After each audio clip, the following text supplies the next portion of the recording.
Greetings, Poe fans. Welcome to another edition of Poe Unplugged. I am Carmen Bolden. And I am Jeanie Smith, and we are The Potastic Two. Come zoom with us into the Unbook Club dedicated to the works of Mr. Edgar Allan Poe. Good evening, and welcome back to Poe Unplugged, where we will be discussing what story, Jeanie? Man in the Crowd. Yes. Right? That's the one? Yeah, okay. Yes, the man of the crowd. Man of the Crowd, not Man of of the crowd, because if you do it Yes. the other way, it changes the whole concept It of it. does. It does. Well, you know, Too those bad it's not the pesky woman of prepositions. the crowd. Preposition, right. Yes. The pesky preposition in, Yes. of, over, under, around. Could be the man around the crowd.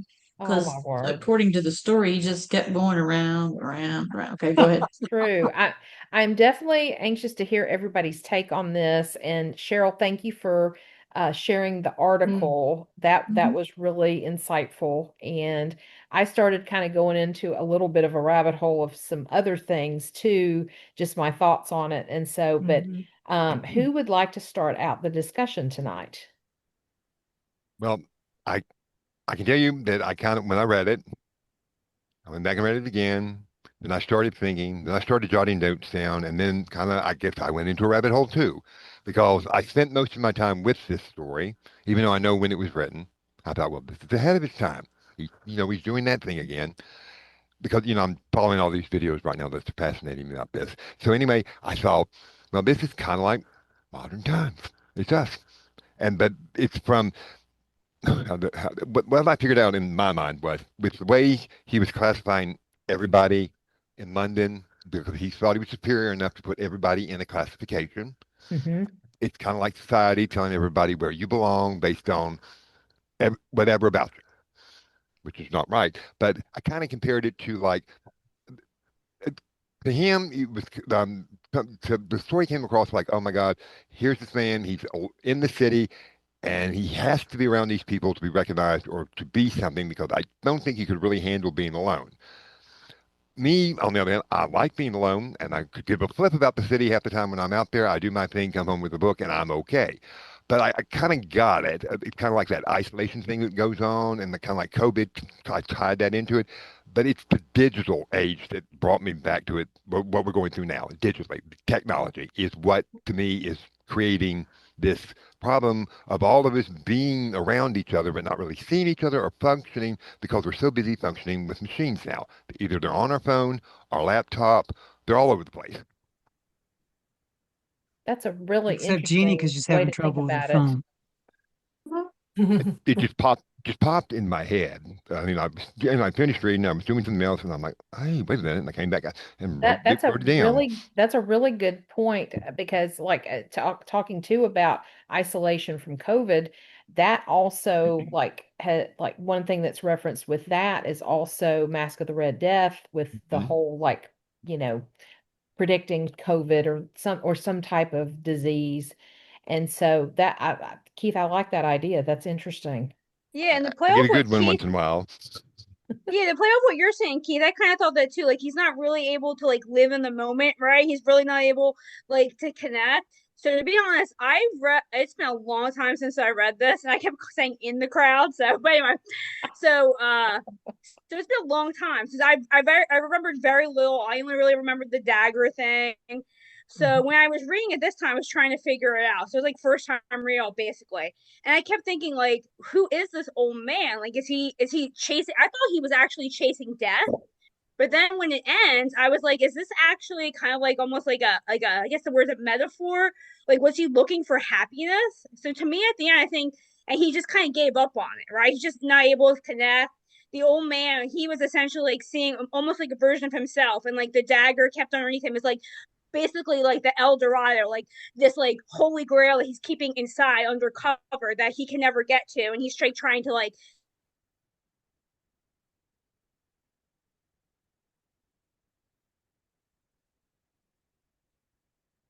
he was no better off. He was just exactly where he was left. He was deflated. Like he was never able to really, like I said, crack the egg, find that happiness. So I kept trying to think like if like, was he what did the old man symbolize, right? Because obviously he has to symbolize something. He's more than just some creepy old man that's like hobbling around, going through the same patterns, going like kind of just walking through the crowd, doing his thing. He has to symbolize something. So I don't know if you guys thought he symbolized something to you or whatnot. No. You really want to hear it? You Yeah. really want? You Yeah, want me to go? Okay. Go. Because we know that my brain apparently doesn't work in this planet for any reason whatsoever. It's always off into the wide blue yonder in another galaxy. I don't know why.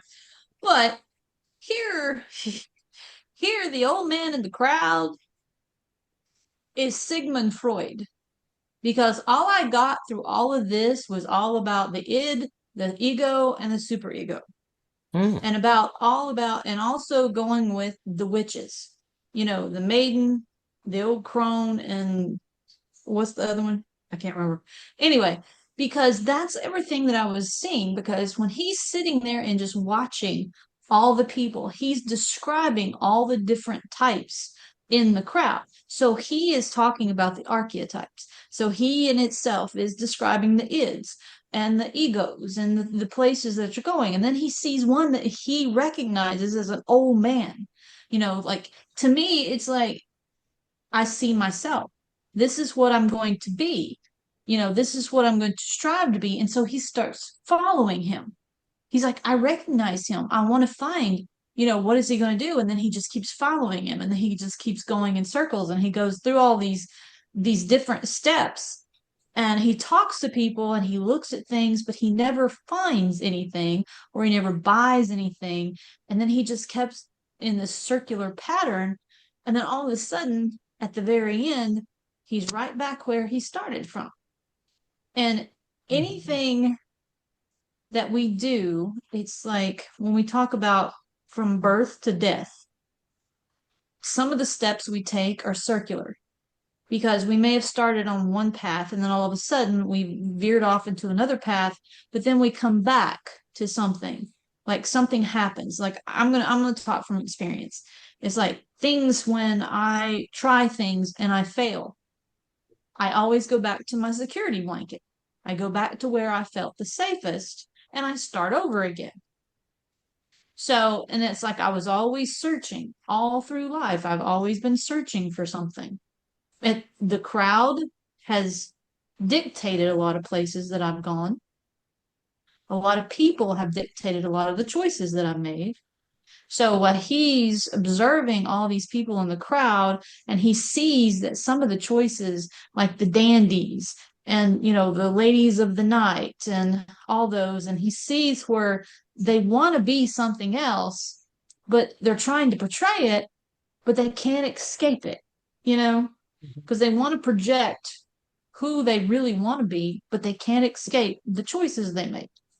Yeah. So that's, and once more, like I said, it may have had a little bit of influence of, my own feelings of today when I was, because I started reading it yesterday and then I was reading it today and then in between what was going on, I was reading it. So it just pictures to me because Keith, like you, I've never been a person that likes people.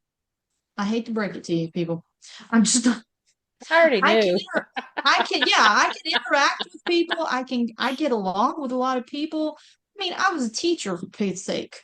Even my kids, when they're like, Miss Smith, why did you become a teacher? I don't know. Okay. That was always my answer. Because it's like, some days, no, well, I don't want to be here, but yet here I am. Okay. But it was always, and my mom always used to joke to me. She said, you don't suffer fools gladly. I said, no, I don't.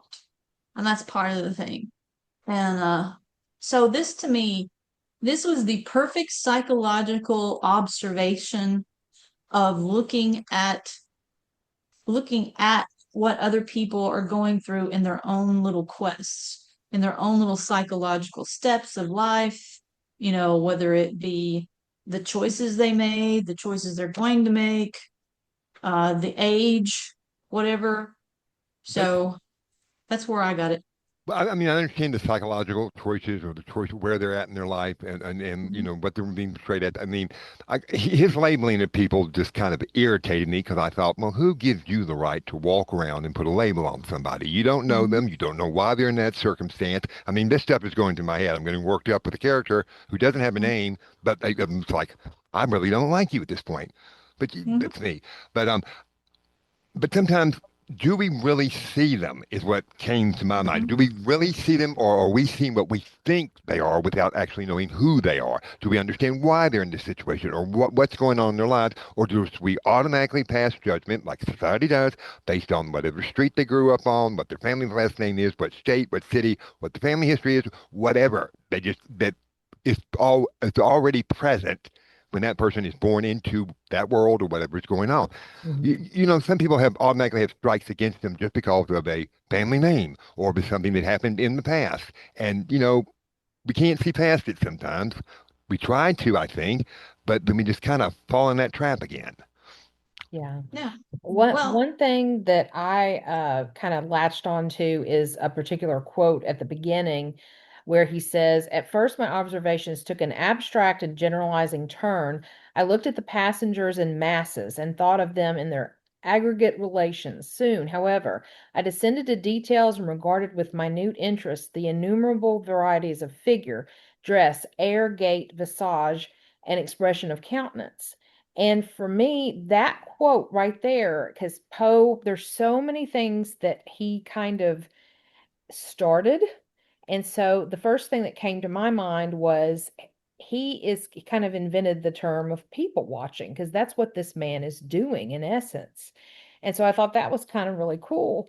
But then a little bit later, once he sees this decrepit old man, what really strikes him, and that's what, like, the first thing that kind of lures him in to start following him is the man's expression. So it also reminded me of like the cask of Amontillado. Keith, you just said something like it could be somebody's name. Yeah. That's, Montresor's whole thing was Yeah.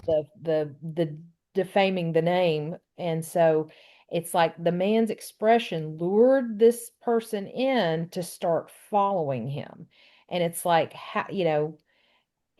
why his expression? What was it that above everybody else that he was watching really pulled him in? Well, Yeah, so Carmen, Yeah, Jeannie going said, I along with agree. Going along with what you're saying, one of the things that kept hitting me throughout the story Mm-hmm. is the narrator. Who is the Yeah. narrator? Yes, The narrator to me is Edgar Allan Poe himself. I think so too. Being in cities and walking around and observing people and watching people and then using some things that he's possibly observed or has thought about in his stories, and in this story in particular, I kept thinking the narrator is him himself, but he may not be in London. This may have been in Baltimore, or this may have been in Philadelphia, or Yeah. or New York. any city that he was Yeah. living in. Mm-hmm. That he was a people watcher himself, Mm-hmm. and that he would see someone and not even know who they are, but in his mind he'd think, well, I can make a story out of this. So I kept thinking, Yeah. this is Poe. This is Poe. He's the big narrator here. And I guess I agree, Gary. I guess I took it to a different level, which I was thinking this is Hitchcock because I kept thinking of Ooh. Well, Rear that's Window. true too. Mm-hmm. And in Rear Window, again, it's kind of the same concept. It's just Yes. it from a apartment instead of from a coffee shop. But he's Mm-hmm. watching all these different scenes, and he's kind of almost inventing what's going on in these different apartments. He happens to get it right about the murder, but that was just kind of speculation on his part. So Yeah. I, it I guess my feeling is I find that interesting in the in Rear Window, but in this story, it's less satisfying because there's no reveal Well, there of isn't. Yeah. of what what the old man is all about. It feels incomplete to me. Mm-hmm. Well, and another little quote, and it was in German, and I'm probably going to butcher this, but it's like, "Our last sick night lesson, he cannot be read." And there was a couple things in there that said I something looked like it up because I had to Yeah. know what that I meant. had to, I did too. And this is So I'm like, toward that the drives me end. nuts. And so I- I think, Yeah. Steve, with what you're saying, there was no reveal because he couldn't be read. Like you Right. could not figure Right. out, the narrator Right. could not figure out, or Right. as an unreliable narrator, he Uh-huh. didn't want to tell us, maybe. It could almost bring in another story that could possibly be a follow-up to this, if Yeah. he was still alive, because I don't think he had any satisfaction, which is kind of like what Steve was saying himself, the narrator. Yeah. And I think Poe went through that. It's like I kept thinking, like, what city is he in? He's not in London. He's got to be somewhere else, watching somebody. We've had so many Poe stories where he uses doppelgangers and unreliable narrators, and I think this story had both of those. I think he basically was. I think he was seeing himself in a lot of these people in the crowd, and maybe he couldn't recognize that. That's maybe the unreliable narrator part. Right. But at the end, on the last few lines of the story, he says, "This old man is the type and the genius of deep crime." Yeah. And maybe he's admitting that about himself as well. That's true. I kind of think so. Or maybe because he's all, we've had so many stories of Poe as unreliable narrator. I'm getting to the point now where I'm starting out to read these thinking that's what we're going to have. Maybe it's poisoned my reading to the point where I'm having trouble now. I want to find a story where he's a reliable narrator. Yeah. But I think Poe uses that. He uses that tool to get across his jokes and his hoaxes and his tricks. So there's this big bang at the end, like, oh my, and it leaves you wondering, what did I just read? Yeah. Right. And there's been times with some stories I have to read it more than once to try to get what the hell's going on. Yeah. And I don't know if that's right or not. I just kind of think he's seeing himself. He's following himself around. All these people are a bit of him. He's following all of them. Exactly. They're not in the crowd. They're of it. It's just one big, like you said, that aggregate feeling. I think so. Yeah, the narrator mentions the lurking of an old fever in my system. So he's been sick recently, and that may be coloring his his assessments of people, and maybe even the old man himself. Is the old man even real, or is this another William Wilson type situation? Is the old man the narrator himself, or does he identify with the narrator? But yeah, Keith, you said that this story was ahead of its time. It reminded me of how about 110 years after this story, Steve Allen did those man in the street interviews with people like Don Knotts and Tom Poston. So Poe was ahead of his time in observing these nameless people and ascribing stories to them. Well, he was. And I kind of throw that time traveler out to people now, just not because I'm really invested in it. It's just an interesting concept, but I kind of like watching their expressions and they kind of implode on themselves when I say it. Yeah. What, that Poe was a time traveler? Yeah, I mention it because I've got some friends that are like experts, and they remind me of this all the time when they come over, and just they're just. I don't think they're experts. I think they're just stuck on a couple of stories that they're good at, and they just repeat them all the time. And I just mentioned time traveling. And you would have thought I had thrown hot coffee in her lap and set her on fire. She was aghast. She clutched her pearls. I'm like, get over it. This isn't the South back in the 19th century, But I'm like, I thought she was going to faint. Well, one thing I just looked this up because I couldn't remember what year it was published. A couple of, like Cheryl said, doppelganger, Dr. Jeff said about William Wilson. That was published in 1839. So he could have kind of thought about those ideas, and this is where this story came from, possibly, or elements of it. Well, I think this story, he wasn't using it kind of like what he did with William Wilson and everything, because this also is a perfect example of the scientific method of observation, because he is not interacting per se with any of these people. He is simply using observation Right. skills and Right. using his own thoughts and his own feelings, Mm-hmm. which is the Mm-hmm. the what we have now is behavioral profiling. Mm-hmm.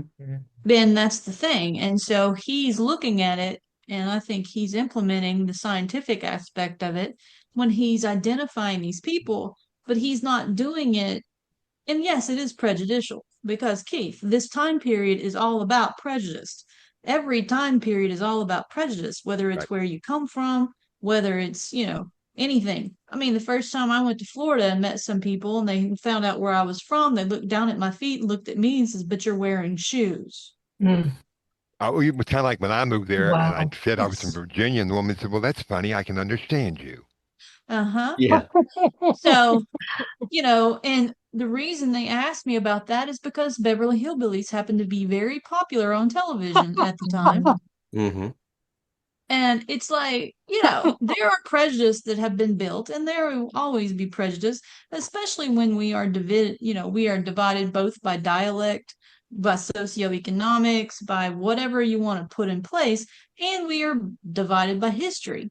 So Poe was pointing out what he was observing from his own studies, from his own, mind, but he was doing it, in my opinion, from a scientific Yeah. saying, okay, well, I'm taking what they look like, I'm taking how they're moving, I'm applying that because as we people watch, I do it all the time, especially at the airport. It's hilarious. It was Walmart. Oh yeah, Oh, yeah. Walmart's a whole nother ball game all its own, That is a world into itself. I mean, I walk in there sometimes and I'm like, I do not know where I'm at, and I turn around and walk out. Exactly. Especially 2 a.m. If you've never been to Walmart at 2 a.m., you've not lived. I'm No, I just think saying. that's a phone, Steve. Yes. Steve So said, "Is that a TV remote control on the table next to the skull in Jeannie's background?" It probably. looks like it. I Yeah, think it's it's a probably phone. it's my paperweight or a knife. I haven't Yeah. figured out which yet. Well, and just something to think about too with what Jeannie just said with the scientific method of observation. This was written in 1840. Murders in the Rue Morgue came out in 1841. So he may have had the detective on his mind. well, if Mhm. the guy, the unnamed narrator, that turkey, at one point, I kind of thought he was going to try to figure this out because he was kind of being logical about what he was doing and thinking. You know what I'm saying? I thought, Yeah. well, and then of course you're kind of right there because that kind of does lead into the detective. But it's kind of like he's bridging the gothic with the detective. You know what I'm saying? Yeah. And yes. then the next bridge will be the next one. Yeah, this is sort of a precursor to a ratiocination type story. He's Mm-hmm. making judgments with little or no evidence in this one, whereas later Dupin will make judgments using evidence. Yes, Yeah, he's absolutely. building hypotheticals based on just what he knows plus what he observes, which is the scientific method. You start with what, and then you go about to try to prove them. So this Did is anyone kind of like when he had the story written in his time period? Did anyone like the critics or anyone kind of like react badly to it? I'm curious. Is because I read Eureka after I read this, and Eureka was that prose of his that kind of dealt with his thoughts and feelings about things, and he got Mhm. panned for it badly. And Mm. I thought when I'm reading it, I'm like, why? He's kind of making sense here. Why isn't anyone listening? Hmm. Mhm. I mean, common sense is a good thing. A lot of people lack it now, but I think it's great if you have it. Well, the problem with that is that we don't have commonality anymore. No, yeah, well, that's Yeah, absolutely right. is that what we used to know as common is not common anymore. So there's there's no longer common anything. So Mike, or what were you going to say? Just a Where'd you go, couple of Jeannie? things. There you are. The in all the Poe that I've read over my life, I've, the after I finish the work, I feel either romantic I feel sad. I feel scared as hell. I feel something. When I finished this story, I felt empty. And maybe it's because I'm coming out of my own bag. I have leukemia, Holly knows. I don't know if anybody else does. And I was looking at this kind of like through my life, which is probably a wrong way to look at this. But as Carmen mentioned earlier, the opening beginning, when it says, oh, what does it say? It does not permit itself to be read like a German book, particular book. And then he repeats that again at the end of he repeats the same verbiage at the end of this of the piece of work. And then when I finished that end of that piece of work, I remember back in either 1969 or 70, Holly, you wasn't even born then. 1969, 1970, there was a singer named Peggy Lee. Oh, yeah. I don't know if any of you remember her. Oh, yes. It started out country western and then blues and she did all kinds of stuff. She made a song that became very popular and it was called Is That All There Is? Yep. And if you listen to that song, it was the most depressing damn song I think I ever heard. Is that all there is? If house caught on fire, well, is that all there is? Let's keep drinking. Well, when I finished this Very story, nihilistic. in the end of the crowd, I felt, well, is that all there is? There's a whole bunch of different kind of people. There's a man with an old suit that was made out of good material at one time. Is that all there is? Well, let's just keep on dancing. I played that song on WAMB many times. Yeah, with the way my grandmother or someone that's had the a song copy of that came to record. mind when I read. So I don't mean to be a downer or a negative on this, but if I had to rank all the stories of Poe that I read, this would not be in my top 10. No. This would be something just less me feeling. It? I felt I wanted some sort of resolution, and I didn't get it. Okay, that's really all I think about the story. I feel the same way. I sorry, feel the same way. No, everybody. it just didn't seem to have the resolution that his other stories have. No. Just sort of like, I'm just going to leave you hanging. Sorry. But I'm going to put this up a little higher on my Poe list, and the only reason I'm doing it is because I was going through a lot, and I read it again, but it kind of got me thinking again. You know what I'm saying? I wasn't just, a sheep in the herd like I had been for a few months after contract doing what I was told and all this stuff. Because, I was saying what was going on. No one was listening to me. I was told to be quiet, and, all that crap. And then I kind of really let the cat out of the bag. And so I kind of lost a couple of contracts, but I don't care. But I started thinking again. And I thought, it just, just all about it. Just the loneliness and all that to it. But then I thought about, well, I live alone. I like being alone. It took me a couple of years to realize, hey, I like me, because the first couple of years of me living on my own, I was like, oh, God, I'm going to kill myself for this, because I was just all over the place. But it took me a while just to get used to me, because then I discovered no wonder I got on my mother's nerves. But just little things happen. Yeah. Well, and I will say that this one still ranks higher than Some Words with a Mummy, but I haven't met a story of Poe's that will ever replace that one for me as the worst ever, but that's just me. But the one thing about this story, and I'm with you, Mike, it just it left you going, why? What was the point? Well, I mean, where were you going with this, dude? What were you just needing to break through a writer's block? Were you bored one day and watching people walking down the street? I mean, come on. Because I mean, there's some days you like to just sit back and watch the world and go, wonder where they're going, or wonder what they're doing, or anything like that. And then sometimes it's like, wow, that must be boring. What are they thinking? So it was just a rather blah story, because it's like, unless you're actually the person doing the observing and watching the people, it kind of just didn't raise any kind of ideas for me. There was no point in it. The guy was walking around in circles. He had a dagger in his hand. Whoopee. Even today's standards, somebody walking down the street with a dagger in their hand, nobody would blink twice. I mean, That's would because we're they? all invisible to each other. Yeah. I think the issue is not so much. I mean, so we understand that this story is premised primarily on the narrator observing these people. I guess what I keep coming back to is, what was Poe wanting to convey? It's not how we interpret it. 'Cause I was intrigued when Gary at the beginning was talking about the kind of metaphor for how we're all absorbed in our own little worlds and our own cell phones, et cetera. I think that's a modern interpretation of what's going on in the street. But what was Poe trying to say? And the fact that the first quarter of the story or a third of the story is just talking about this kind of typology, that there are these very high functioning people and these lawyers and these doctors and the nobility.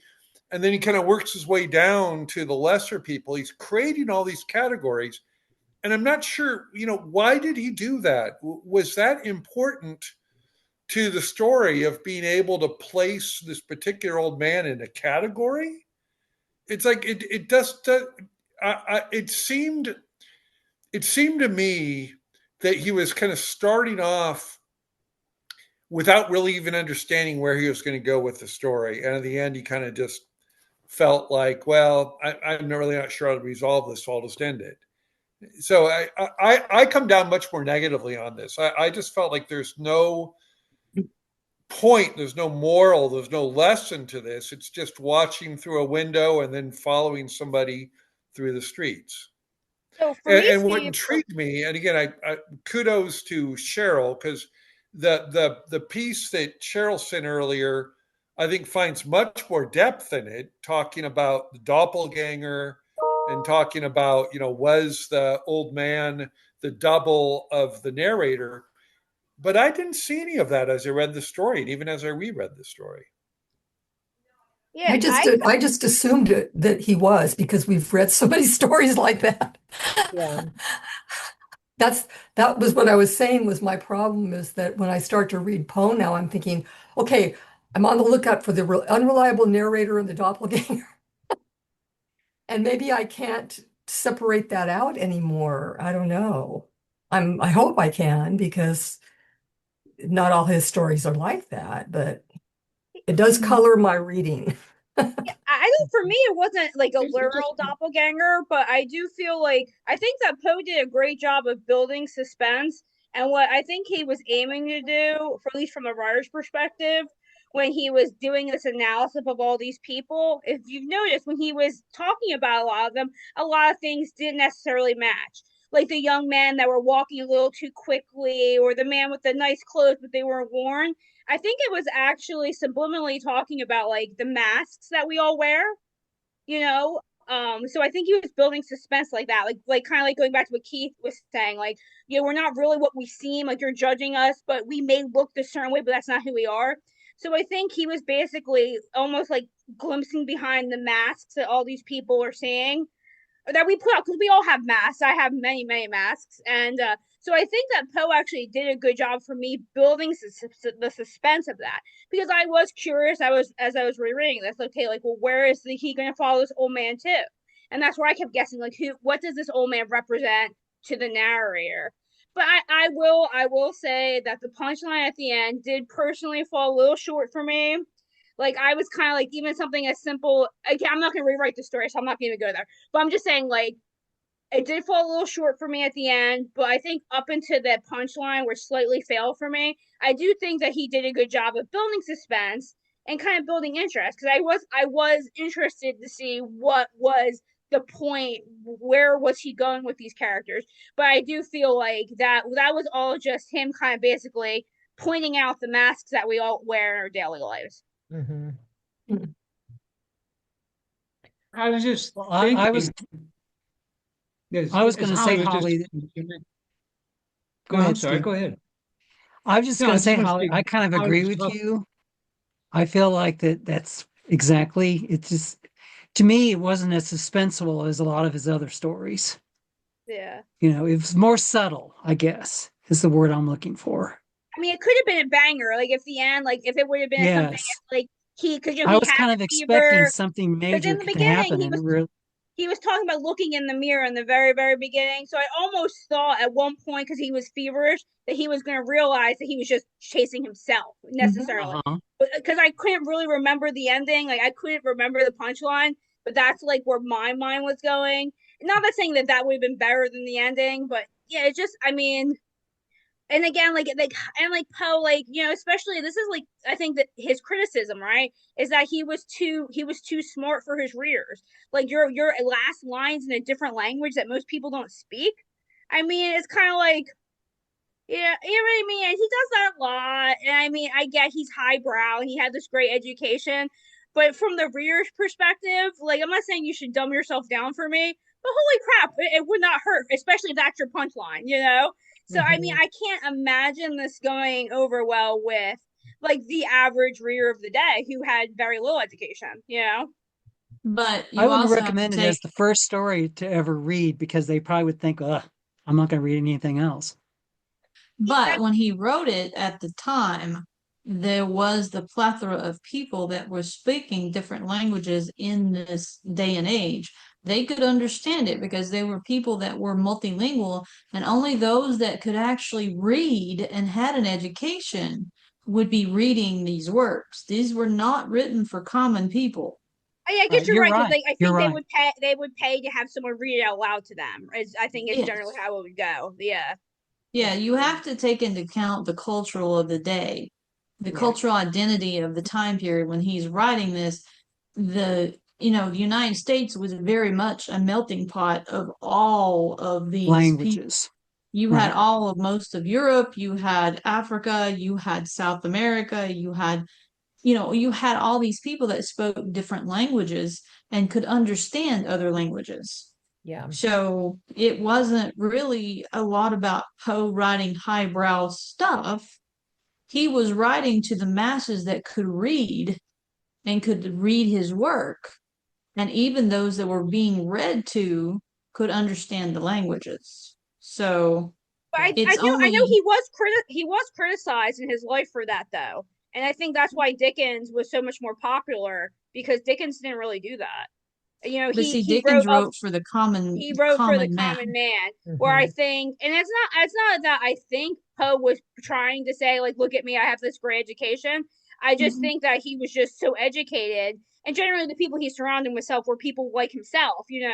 You tend to, it's like they always say, like, you tend to act like the people you're with. So I don't think that was his intention per se, but I do think it did kind of ostracize him a little bit in the. Well, and yet in his personal life, a lot of authors and people that were on the same wavelength that he was didn't care for him, didn't care Yeah, for him or what he I don't wrote. think he made it. I can relate to this. Sometimes, I make it hard to love me. I think Poe made it hard to love him.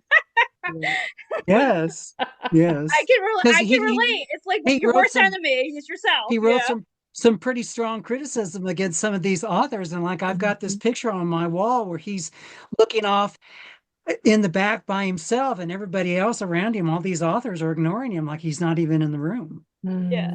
Yeah. I mean, sometimes you dig your hole. I mean, all you can do is dig it deeper and then go to bed. That's true. One other piece I'm going to pull out, and I think it could possibly tie to the ending with the book he mentions, Hortulus Anime, which means Latin for Little Garden of the Soul. And I looked it up, it was a devotional prayer book that was popular in the 15th and 16th century. And it was actually first published or printed, I'm sorry, in 1498.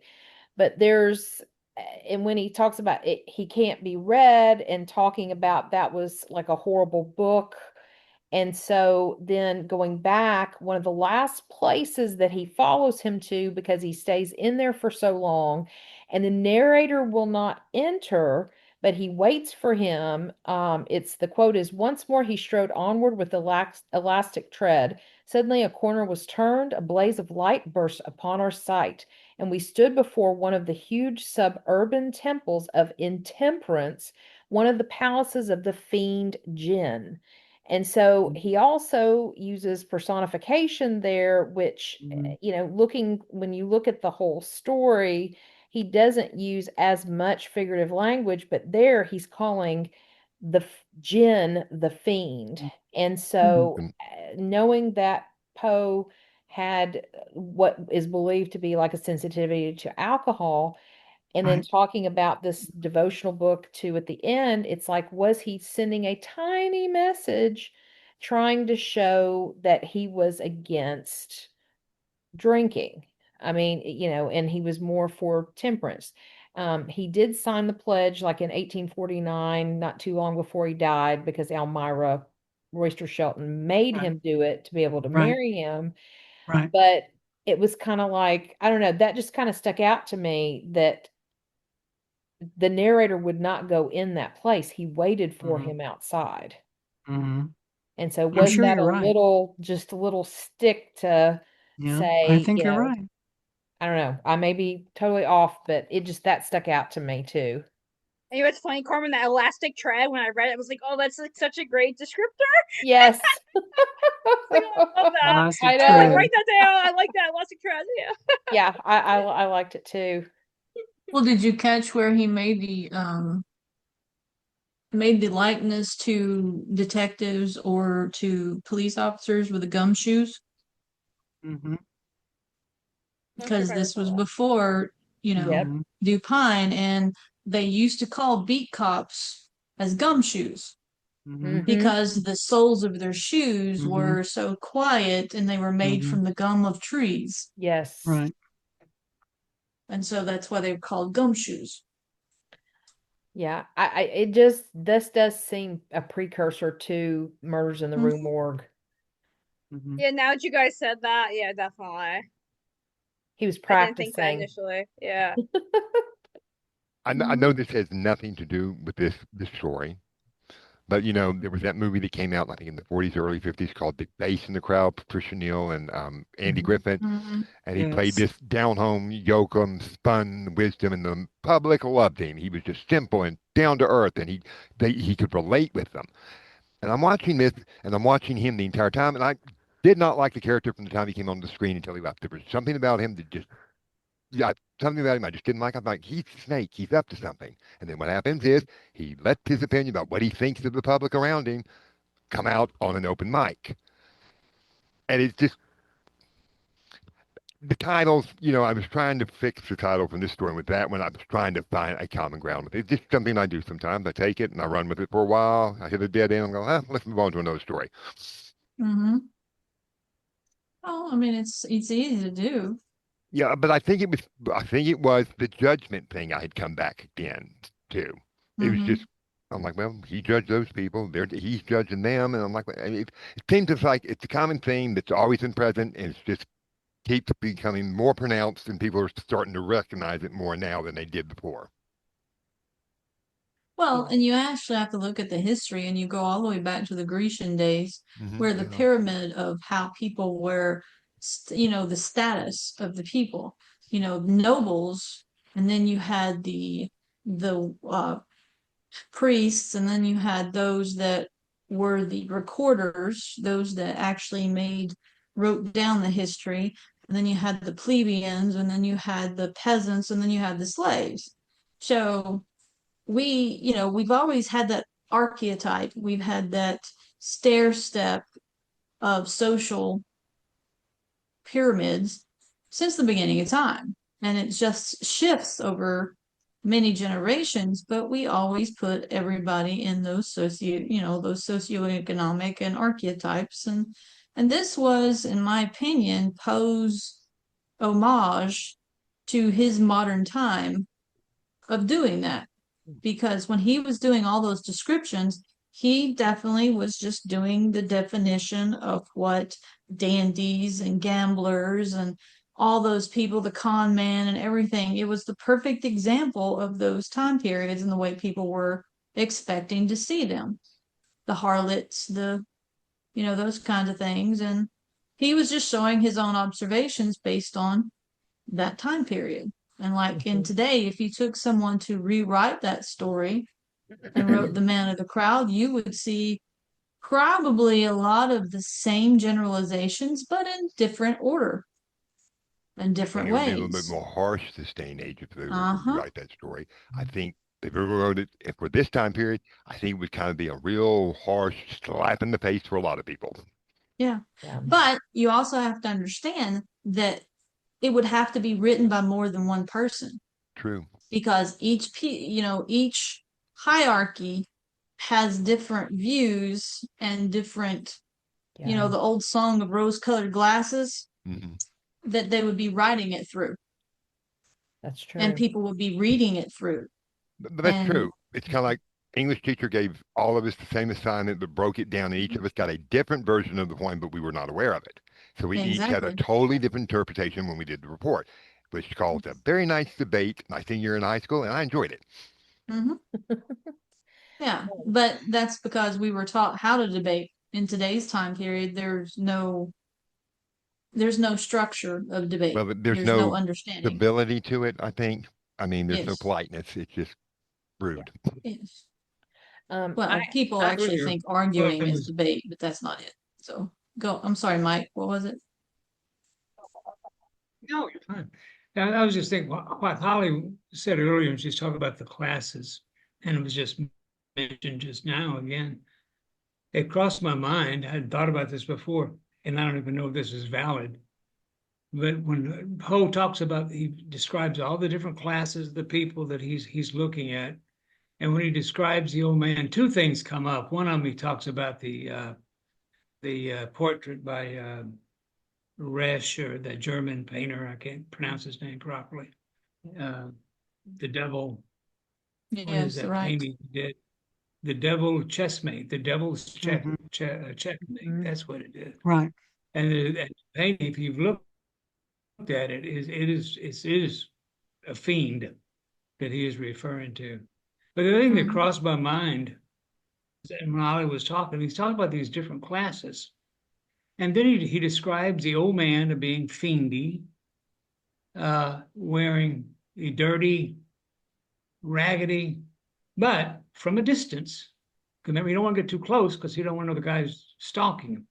So from a distance, he says, but it was very good material, beautiful cloth, I think he said Right. at one time. Right.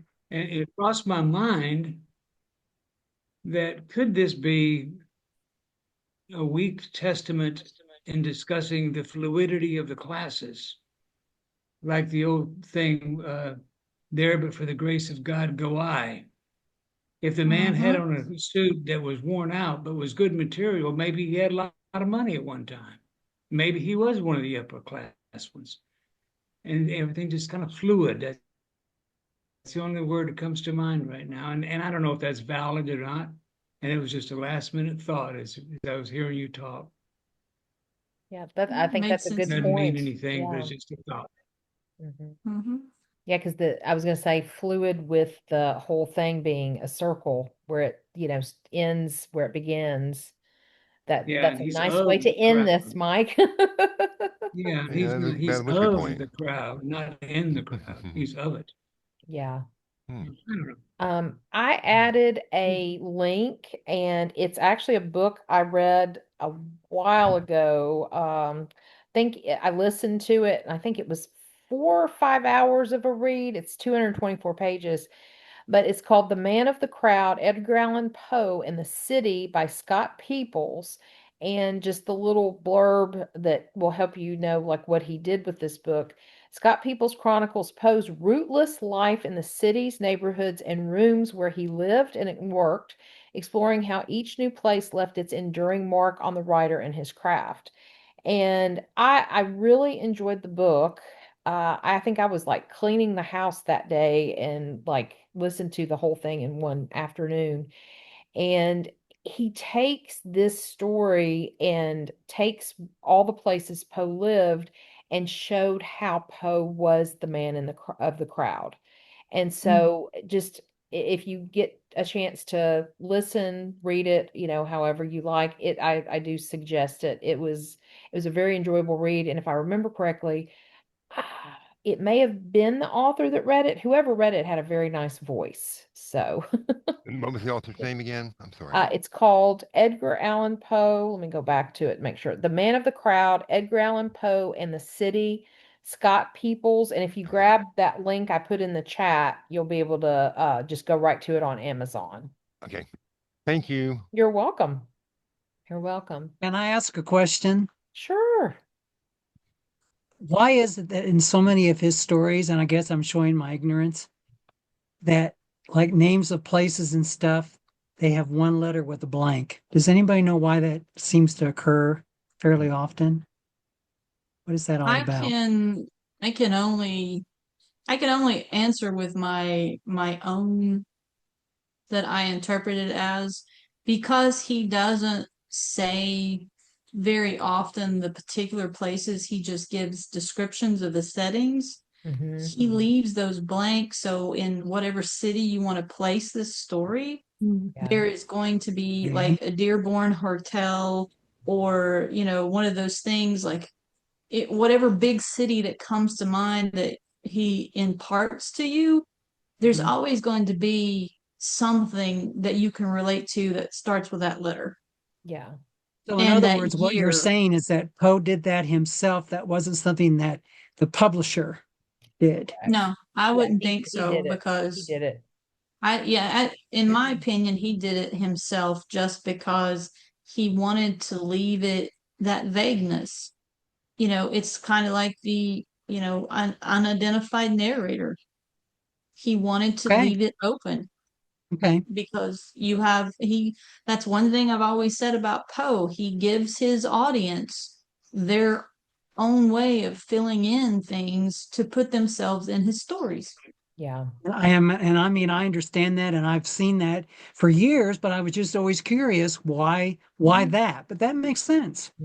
Certainly. Yeah. And in this particular story, he does tell that it is in London, but and I've also a lot of times he doesn't. Yeah, exactly. And what Jeannie said is exactly what he did. And with names where he does that, like Mr., and then it'll be like S blank. There are certain works that he has that you can kind of interpret it as someone that he doesn't like, or it's someone he's not wanting to just say the name. But if you know the context of why he's writing what he's writing, or however the story links to someone else, then you can kind of interpret, oh, he's probably referring to this person. He did that especially with ladies' names in poems. It's probably kind of the same deal that I mentioned earlier about how he doesn't want to piss certain people off. Right. Because he's already made a lot of people mad already. Right. And people back in those days might figure out who it is, but you and I wouldn't. Right. Yeah. Well, and there was a lot of defamation and slander going on in those early days, because you had in the late 1700s with the Zinger trials over the whole thing with freedom of press that came to be. And so that kind of started all that, and then the interpretation of the First Amendment rights and all that. And I kind of knew that anyway, because I taught history for 35 years, but I was just curious about that. Yeah, no, that's a very good question. And then just to add in, Poe fought for copyright laws too, because of back then people were stealing each other's stuff right and left. Right. Oh yeah. I know. Now. Yeah. Oh yeah. Especially with AI and things like that. Yeah, they are. Yeah. Yeah. Any other thoughts? Any other thoughts on the Man of the Crowd? I just liked it because it made me think, and I hadn't been thinking for a while. And kind of like me coming back out and going, okay. I guess I just emphasize one theme that folks already brought up, but it really resonates for me, and that is, who is Poe writing for? With his, this doesn't just apply to the man of the crowd, but certainly that's relevant. But with his quotation, foreign quotations and everything else, is he didn't strike me as a popular author? Is he just writing for the literati? And in which case, maybe there's just many levels of depth to this that I'm not able to catch. Or if he's writing just for popular magazines, maybe it's just very surface level, looking in a crowd, and there's this guy, and we're trying to figure out who it is, and we don't really know. But I want to believe that there are much deeper levels of meaning to this, kind of along the lines of the article that Cheryl had sent, that suggests, no, Poe's 6 steps ahead of me. I just haven't figured it out yet. Yeah. I think you're right. Yeah. That ran through my mind like there's another point to this someplace. It's going to hit me later. I think Poe writes for himself. I mean, that's true. To be honest, like he was always saying, like he wants to be proud of himself. Like I know he talked about his poetry. Like I think he writes to make himself proud. And I know, like in today's day and age, like the writer, they call it writing to market, and that's like considered not. You shouldn't do that if you want to be a successful author. We've all heard it, the right to market. But I think at the end of the day, Poe was like, "Screw you guys! I'm gonna write good stuff that I know is good, and yeah, you guys need to catch up and meet me here or meet me halfway because this is good." Yeah.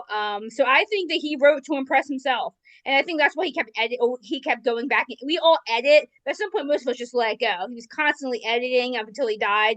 I think he wrote to impress himself. Now, of course, I have no idea to prove that, but it's just like how I take him from from everything, that I think that he wrote for himself, and there's nothing wrong for that. Nothing wrong with that at all. No. Yeah. Well, in some ways, he was not very popular among a mass number of people, and I don't think he cared. Yeah, I think at the end of the day, he knew what he wrote was good. Like that's like when he went to Boston, he read Tamburlaine or not? Yeah, yeah, because and they want him to read The Raven. He's like, yeah, I don't care that I wrote this when I was 16. It's a good poem. I'm sorry if you don't think it is, but it is. Right, like, it is. Mic drop. Like I feel like again, these are things that made him his own worst enemy. But I think at the end of the day, he had conviction and he had passion. He stood by that to the end. And you have to admire him for that. He played his own game, and to hell with what anybody else thought. Yeah, and I mean to be that to believe in yourself that strongly, even when everything is like turning in on you and imploding, I mean it's really admirable. I mean it's pretty awesome. I think so too. A role model to us all. Yes. It made him a great writer. Let's be honest. Yeah. Now today, that's why if he would have given in to right to market, which I'm sure they called it something else then, he would have been forgotten about. It's like so many authors that were popular in the day that we've never heard of today. Right. We might not be reading him at all. Exactly. He stood by what he believed in, and exactly. Yeah. Exactly. But they're kind of slowly recycling the classics out and replacing them with. They're calling them classics, and I picked them up because I want to be fair about it, and I read it, and I'm going, well, you kind of whitewashed a lot of things here, buddy. Yeah. Micah, you raised your hand. Did you want to say? Hey, Carmen. Yeah. Once again, longtime listener, first time caller. Thanks for taking my call, Carmen. I really appreciate it. And it has been a pleasure listening to all of you people smarter than me. And speaking of that, Steve can chime in on this. You guys have already talked about ratiocination, which is, I mean, obviously I'm really into, Steve's really into. And I thought, ironically, for all of his genius, Dupin was not necessarily well known for picking up on physical outward details and coming up with deductions. He was brilliant in other things, but not necessarily that. Although this skill does appear with the narrator in this story. And when we talk about, but it's right out of Sherlock Holmes's playbook. And whenever we talk about Sherlock Holmes and Arthur Conan Doyle, we talk about Dr. Joseph Bell, Doyle's mentor. And it was Bell who came up with this this ability and this skill and this talent to look at physical traits and come up with observations and deductions, like the brilliant passage in this story of the ear is bent down slightly because of the pencil, and therefore it's a clerk. that is right out of Holmes's playbook. Although Dupin is not necessarily known for it, Sherlock Holmes was. And whenever we talk about Sherlock Holmes and Arthur Conan Doyle, we talk about Dr. Joseph Bell. Oh, he was brilliant at that, and that's how Arthur Conan Doyle got it.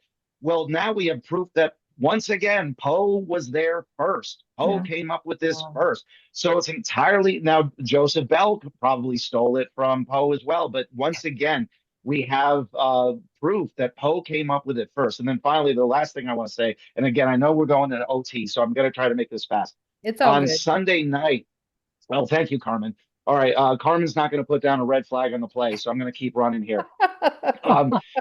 So thank you, Carmen. You are a kind and magnanimous rep. So Sunday night, I was part of an interactive Discord fairy tale where you get to interact with the story and you get to interact with the characters. And during this story, we were on these paths, and it said on one of the passages of the experience, you see beyond the path and you see yourself in the future. And I remember thinking, wow, if I see myself getting back to my ex, I'm going to be pissed. So anyway, I that locked into my mind. And then 2 days later, I'm doing my homework for this and listening to you wonderful people. And just before I come onto the Zoom, I look at one of the literary analyses of this, and it says, oh, well, the narrator's just seeing himself in the future. And I thought, oh my God, that was crazy. Oh my God, the synchronicity. I can't wait to drop this bomb on my fellow nerds. And then sure enough, Cheryl says, you know what? Maybe it was just him looking at him in the future. And I was like, damn it, Cheryl. And I realized Cheryl was literally one step ahead about a story about a guy who was literally one step ahead. So well played, Cheryl. Well played, Edgar Allan Poe. And thanks for taking my call. And it's a pleasure to see you guys. Thank you, Micah. Glad to hear you, Micah. Yes, yes.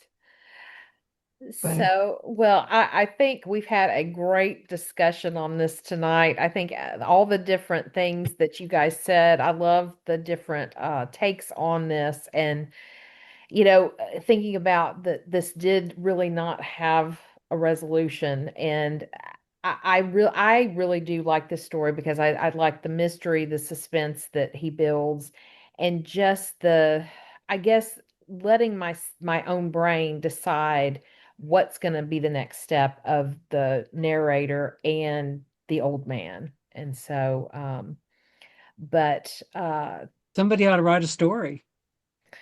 Oh, yeah, I've got so many already in my brain planned. It's hard to make room, but yes, part 2 would be a really cool story. It would. Who's going to do that? I don't know. But yeah, and so there'd be a whole lot of death and people getting run over by carriages and horses and mine. Yeah, I mean, you could even turn this into a serial killer story too. And it's like, yes, who you is could. the real Yes, serial you killer? could. Is it the narrator or is it the old man? Micah Or is said, it "Get to someone work, else of the Holly." bride? Micah said, "Get to work, Holly." So coming up next month, April 28th is our date, and we had decided to look at the Wednesday series and watch the 2 seasons and talk about the Poe elements in Wednesday. So that'll be kind of a fun, different thing to do. Which 2 seasons? The first one, the second one, the second one, and the third one? I can't remember. And so I've not watched it, so I'm excited about watching it. It's great. Yeah, it's really good. My wife loves it. I'm going to watched it. rewatch it just so it'll be fresh. I'm going to have a notebook so I can write it all down. Oh, yes. And then something. Where can you watch that? Where can we watch that? It's on Netflix. It's on Netflix. It's on Netflix. And then and there's 2 seasons, you said. Yes, 2 seasons. And it's only like, I think, is it 10 episodes each season? It's Probably. It's not a long series. Yeah, is it not going to have a 3rd season? Have they already No, decided? it is. And they're bringing on Eva Green to play Morticia's sister Ophelia, which I think is very good casting, because she was in Penny Dreadful and was amazing in that.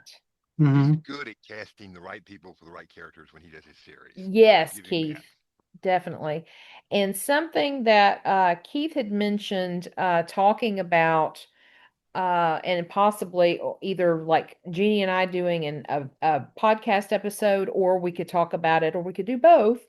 Kind of talking about time Poe and time traveling and just some of the coincidences that have happened with things he wrote about versus real life. And so, Keith, I wanted to mention that Jeannie and I had a discussion about this the other night, and we think it's an awesome idea. And so we're going to save it to season 2. I mean, our season 6. I'm sorry, because we're in season 5. Does that sound good? Yeah, because of all the training, we're doing that reinforced human element now to make the machine a little bit nicer and understand things and learn. I've learned Hey, prompts. Keith can't really hear you. Something's I'm going sorry. on with your. I got it. I'm sorry. I've got to That's replace okay. it. The dog had fun with it in the yard the other day. So what happened was I was just programming things into YouTube just for a lark to see what would come back, and sometimes it's not proper. And I didn't realize YouTube had been around since the 70s either. Ooh. But then all of a sudden I hit this little algorithm kind of link thing, and I just started following it. And then all of a sudden I came into this big old room full of Poe and time traveling and Poe and this event and Poe and that event, and I just started watching them. Now, I'm not saying that I'm falling for all this, that I'm a conspiracy theory. It just interests me. Because, when people have a different train of thought than I do, I want to know what they're getting out of it compared to what I'm getting out of it, just so I can see if it's fair. And I came across that. And I'm like, oh, I spent a weekend binge watching. I had a great time. Oh yeah. No, I think I think it'd be a fun topic to talk about because there are several coincidences in his writing versus what happened later on. And so, yeah, I think Jeannie and I both were like, yeah, we could do this, but we'll definitely do it in season 6, which our new season starts in August. And so even though we don't ever stop, we do have an ending to the season and a beginning to the next season. You mean on your podcast? Well, that's news to me. Yes, I didn't know that. yes. I'm catching up. It's I've okay. listened to them. Gary, I don't know those things either. She just tells me. I listen to the podcast kind of like when I don't want to read, or I'm just kind of like bumming around the house, and I just put it on Spotify and lay down on the couch Let with it the dog, go. and I have a great time. I'm like, oh, and I get some of the humor. I get some of the humor sometimes that people are saying. I get the point sometimes too, Jeannie. I'm like, oh no, she just did not say that. Yeah, you're just determined to stick me in rabbit holes, Keith. That's all you're wanting to do. No, because I kind of find it refreshing, and I kind of think it's nice because I'm like, you know what? She sticks by her convictions. She's got character. She says what she needs to. She's not hurting anyone's feelings. She's giving her a point, and go with it. Yeah. Keith, you're hilarious. Oh, well, it's my jam. I just roll with it anymore. Oh yeah. Other than that, I think that's what's coming up in next month, and I think hold on, that's April, May. What did we have planned? I don't have my notebook over here. Yeah, I have something written down upstairs. Can't remember. Well, I have it in another notebook. Wait a minute. I thought we were doing a poem for May or April because Oh, of Poetry that's right. Month. I have totally got them mixed up. Wednesday is May. That's right. The Wednesday thing is May. is May. Wednesday is May. Yes, April. Yeah, Wednesday is I'm May. getting ahead of myself. April 28th is Spirits of the Dead. Yeah. Thank you, Jeannie. Spirits of the Dead is a poem. See, sometimes you know more than I do when it comes to the schedule. Yeah, that's sad, but because I can't even tell what day it is most of the time. But all right. And then May 26th will be Wednesday. Okay. Yes. Yes. So are you saying that's on Wednesday or what? No, it will. It'll be on Tuesday that we're going to be talking about Wednesday in the month of May. I'm just giving you a hard time. I know it, Gary. Yes. So April 28th, Spirits of the Dead. May 26th, Wednesday, on that Tuesday. Yes. Of May. So then what's happening in June? We have not planned June or July. So if y'all have thoughts, please let us know. Let us know. Because there's still several that we have not read of Poe. What, Mike? What, Mike? So when is the Wednesday series? I'm confused. That's May the 26th. May 26th. Sorry about that. I just totally was So if wondering. I I'm want to like, suggest a story or something, should I email you, Carmen? Yeah, just email the 6degreesofpoe@gmail.com. Yeah, Okay. absolutely. Alrighty. Okay. I go off, I lose my mind like that sometimes too, Carmen. So don't worry about it. I find my day planner Oh 2 no, days later and then realize I've missed all my appointments for the month of March. we Oh, love this is a when you good one. guys suggest stuff, because sometimes Jeannie and I are like, if we don't have any suggestions, we just kind of like go, what do we want to do? I don't know. Well, I actually It's sit like there the and think about vultures it. from, from the Jungle Book. I don't know. What do you want to do? I don't know. What do you want to do? Now, don't stop that again. Okay, yeah. Because literally, that's what we do sometimes. It's like We a do. revolving door of vultures. I don't know. And even Jeff, her husband, will chime in. I don't know. It's like, what? Don't grow this group. Thank you. Um, but because remember, tomorrow is April the 1st, and even though it's April Fool's Day, it is the first day of our contest for our fourth annual, right? Yes, Mhm. fourth Fourth annual. annual Poet Like Poe poetry Oh, I contest. thought I'd see that email. Yes. Yes. So, and it goes through May the 15th. Yeah. Also tomorrow is the website going live of Fortunate Raven Press Yes. .org, which For- will be Fortunate Raven Press. Fortunate Raven Press.org, which is a blend of where we'll have the books for sale, like our Poe recipe book, and then Carmen's books, and eventually down the road I might have one, She or will. two maybe. And And she and we're I have actually, one coming out, hopefully by Poe's birthday next year. yeah, and yeah, we're putting together a 6 Degrees book that's Oh. gonna be me and Carmen's mixtures. Yes. But it also is going to be the housing of my design business Oh, cool. called J.A. Smith Design, where I do book covers, I do bookmarks and stickers and editing services and all that wonderful stuff. So it is a mixture of book services and designs. So fortunateravenpress.org, and you Laura, will find it starting tomorrow. what, any Awesome. particular time in Congrats. the afternoon, the morning? I was going to try to probably about 8 a.m. Central Time in the morning, so about 9 Eastern. Well, Um, I've been up for hours since then. yeah. So I do have, well, I was going to post a thing on Instagram, Mm-hmm. but since the paperweight is dead, I can't access my Instagram because I can't get onto it on the computer because I've got two-step verification. Gotta love it. And I That's can't the remember thing. my passwords. So Oh God. anyway, so Also, yeah, The horrible thing about this two-step verification is they're already talking about doing away with it and bringing something new yes. in that's simpler and easier. Oh, bullshit. Excuse my well, language. No, I mean, really, and I got I get that Google newsletter. What's going on in Google Yeah. every week, and I'm like, oh, people are not gonna like y'all. No. also on Saturday, we will be putting out a special episode for the third annual Poet Like Poe reading. Okay. We did not do one the first year. We started it the second year. The first 2 years we did it live. This year we're just doing video, just as a special episode. And so if you guys have signed up to do your video, please get it to me, and because I will be putting all that together ready to go for Saturday. Kind of like we did Right. last year with the recording. You just send Yeah. it on. Mm-hmm. I had Yeah, I've to, already got most of you guys that have signed up on the Jot form. So Yeah. of course, I had So to resend mine because it was too large and I didn't know how to compress it. That was my issue, Keith. Like that's why I keep saying that my things are like a minute long, so I can send them But because I can't figure it out.